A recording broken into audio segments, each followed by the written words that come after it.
Politics and political process is believed to be improving when all actors and stakeholders are well represented in the participation. The reason for this capacity building workshop for women is however apt and promptly, considering the fact that the 2019 general elections is very much around the corner and activities have started building up. The Center for Democracy and Development feels that women participation in politics in Nigeria calls for caution when compared to what it is in other countries in the continent of Africa. Nigeria is actually way below the African and even the West African average in terms of women's involvement in politics. Calling ourselves the giant of Africa, where in other countries they have up to 42% representation.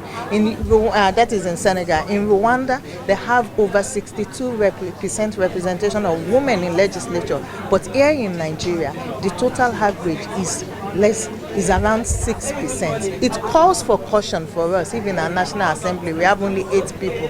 Where we are now, compared with other African countries, is really, really bad.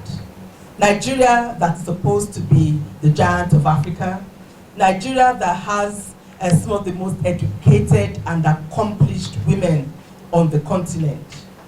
We should not be a country that has just 7.3% of our women in the National Assembly. In her contribution, this stakeholder, who is also the wife of the Minister of Mines and Steel Development, identifies some challenges militating against women's active participation in politics in the country, which include violence, intimidation, and financial resources. In experience, there are 5 key issues that we need to address.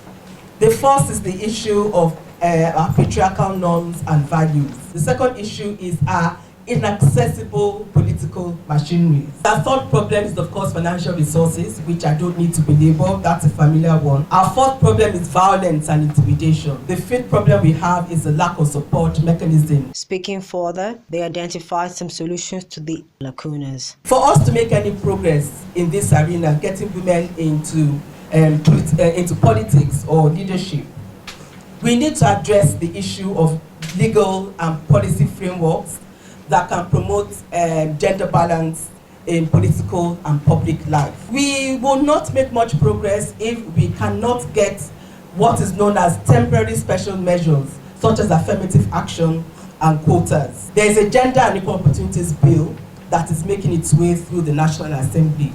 You need to raise your voices and do whatever you can, put pressure on your assembly members to make sure that that Gender and Equal Opportunities Bill is passed. For the President, Women in Politics Forum, women should come out en masse in 2019 as a forum will be ready to support. I will encourage each and every one of you to be part of it. We'll keep in touch. If there are other ways we can, help your campaign or whatever program you're doing, we'll be ready to support you. It is believed that the result of the workshop will help improve women's zeal for political participation as well as give them needed platform to thrive.